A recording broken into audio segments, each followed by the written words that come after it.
Hello students, मैं हूं प्रेम प्रकाश प्रभाकर और अनोखी पाठशाला में आप सभी का स्वागत करता हूं। आज हम लोग का टॉपिक बहुत ही विशेष होने वाला है, क्योंकि आज हम लोग का टॉपिक है मानव हृदय अर्थात ह्यूमन हार्ट। ये टॉपिक जो है एनसीईआरटी 10th क्लास विज्ञान के परिवहन तंत्र से अर्थात परिसंचरण तंत्र से संबंधित बहुत ही महत्वपूर्ण है।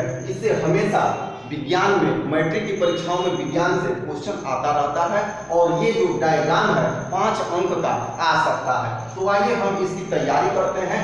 ये डायग्राम तो आप स्क्रीनशॉट लेके कर सकते हैं, किंतु इसके इर्द गिर्द हम बात करेंगे, ऑब्जेक्टिव क्वेश्चन पकड़ेंगे। तो आइए थोड़ा सा इसका स्ट्रक्चर, कार्य, बनावट समझते हैं।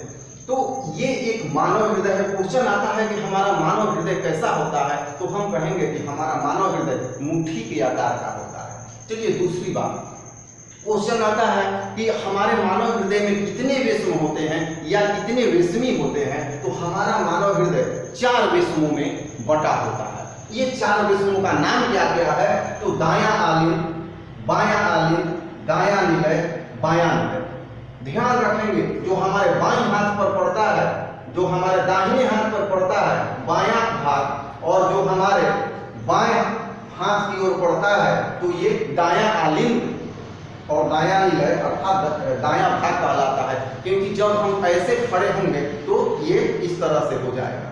तो आइए अब समझते हैं, यहाँ जो बाएं भाग में बल्ब होता है उसे द्विदली कपाट कहते हैं, और जो दाहिने भाग में बल्ब होता है त्रिदली कपाट बोलते हैं।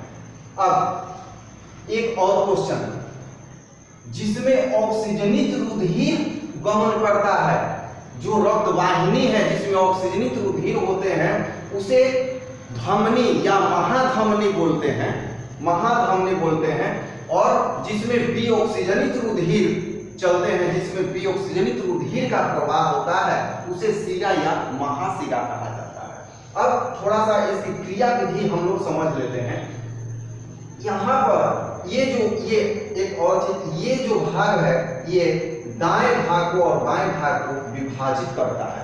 अब निलय, दोनों निलय है, तो याद रखने का तरीका है कि 9 से नीचे, 9 से निलय, जो नीचे वाला भाग है वो निलय होगा, और जो हमारे हाथ के दाहिने होगा बायां और बाएं होगा वो दाएं। याद रखना है।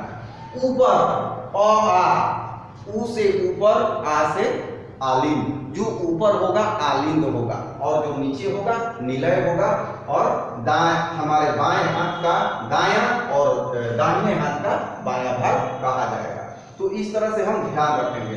अब थोड़ा सा क्रिया विधि, ये होता ऐसे है कि आलिंद में एक बार संकुचन जब होता है उस समय निलय में शिथिलता रहती है, और जब निलय संकुचित होता है उस समय आलिंद शिथिल होता है।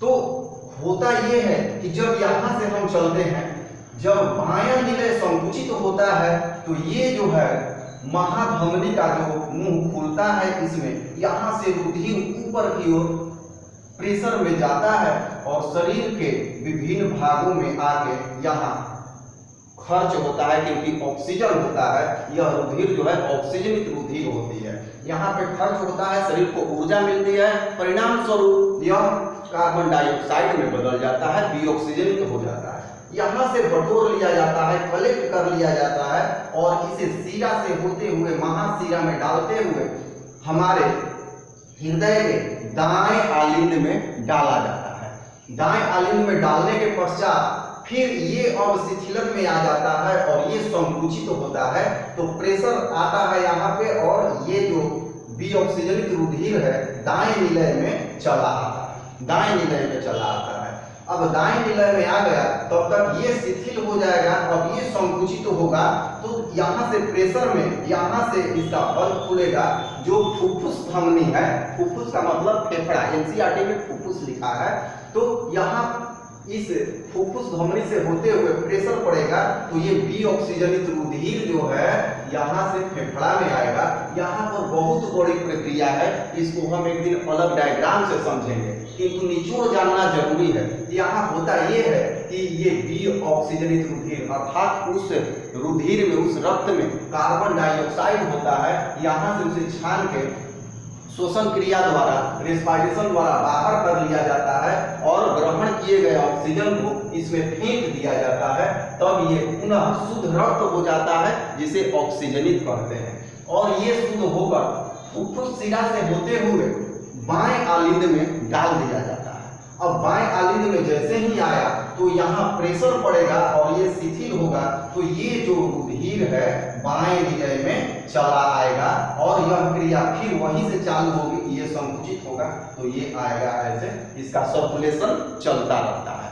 तो एक और इम्पोर्टेंट क्वेश्चन यहाँ से आता है कि इसे हम दोहरा परिसंचरण के नाम से क्यों जानते हैं। तो दोहरा परिसंचरण के नाम से इसलिए जानते हैं क्योंकि हमारे शरीर में रक्त को एक सर्कुलेशन करने में, एक चक्र लगाने में हृदय से 2 बार गुजरना पड़ता है। ध्यान दीजिएगा, समझ गए आप लोग, हृदय को, रक्त को एक चक्र लगाने में हमारे हृदय से 2 बार गुजरना पड़ता है। वो तो समझ गए हैं, यहाँ से चला, यहाँ आया, यहाँ से आके यहाँ डाला गया एक बार, फिर यहाँ से चला, यहाँ आया, यहाँ से फिर यहाँ डाल दिया गया, फिर यहाँ आएगा 2 बार। तो ये इस तरह से ये जो पूरी संरचना है यह दोहरा परिसंचरण है और ये हृदय के नाम से इसको जानते हैं। मैं आशा करता हूँ कि सारी बातें आपको स्पष्ट हो रही होंगी।